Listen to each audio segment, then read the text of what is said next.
Pour ce projet qui relie les SVT et la physique-chimie, nous avons choisi d'étudier comment et dans quelles conditions se forment les cristaux. Nous avons donc décidé de réaliser 2 expériences dans lesquelles nous avons essayé de faire pousser les cristaux.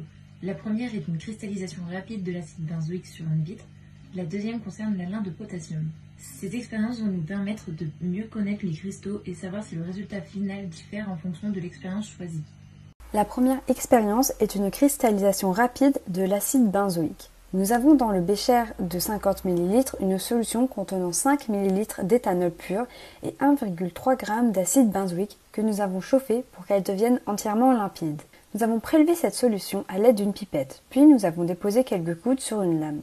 Nous laissons ensuite l'alcool s'évaporer pendant 3 à 4 minutes pour que la cristallisation ait lieu. Nous avons remarqué que souffler sur la lame accélère la cristallisation. Lorsque la solution est totalement cristallisée, nous observons la lame au microscope optique polarisant.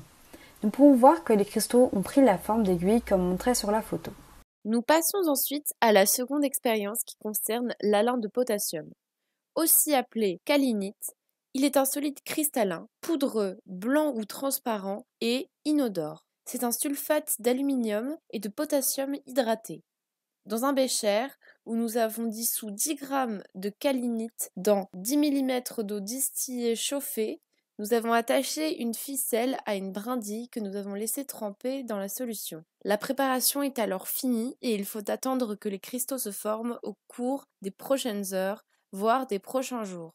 On dit qu'une cristallisation est rhomboédrique lorsqu'elle se manifeste sous forme de cubes, de pyramides à base carrée ou d'octadaires à arêtes et sommets tronqués, ce qui est le cas de notre expérience.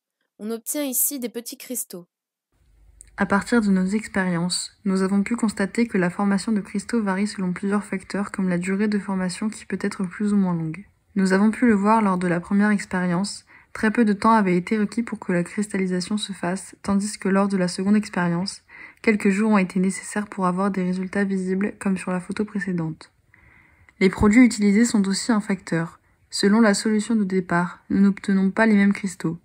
Lors de la première expérience, nous avons pu constater des cristaux en forme d'aiguille, au contraire de la deuxième expérience où nous avons obtenu des cristaux en forme de cubes, de pyramides à base carrée ou d'octaèdres à arêtes et sommets tronqués pour la seconde expérience. Il aurait pu être intéressant de faire plus d'expériences pour voir combien de sortes de différents cristaux nous pourrions obtenir. En effet, on peut aussi réaliser une expérience avec de l'acétate de sodium où on laisse refroidir une solution d'acétate de sodium et d'eau distillée chaude au réfrigérateur, ou bien on peut également réaliser une sublimation suivie d'une cristallisation de l'acide benzoïque.